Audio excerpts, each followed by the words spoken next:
the youth this morning, they're running. This always gives me some time to think.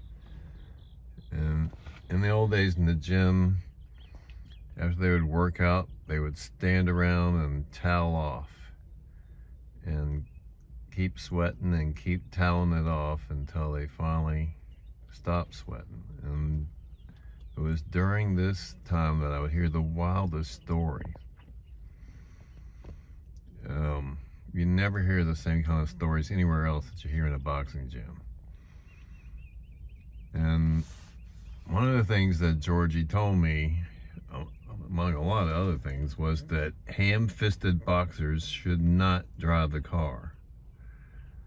And that's always stuck with me.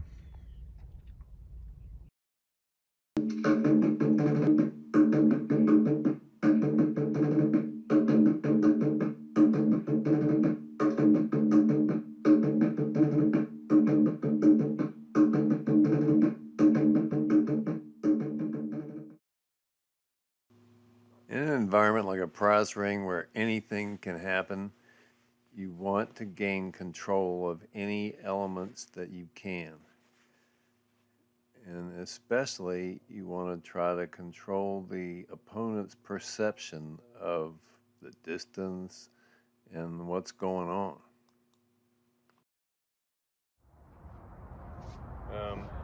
He changes tactics, does something different.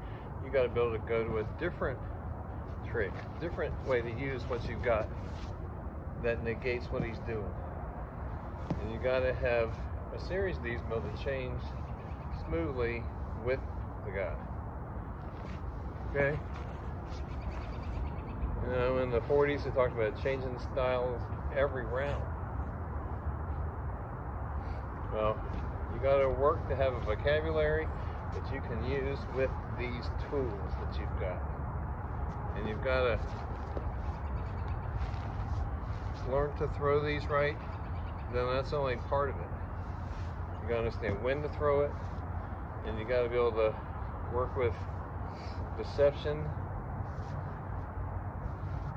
and second intention. You're giving them one thing and you're thinking of something else. You're working on something that's going to happen. You know, you hit them, you beat their body like a drum. It takes effect 2-3 rounds later.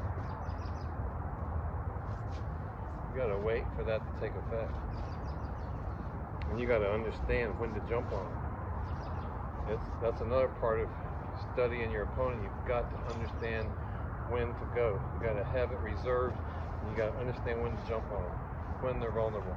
Because it might not be for long. It's when they're hitting the wall, it's when they've been stunned, some combination of the two. You gotta jump on them.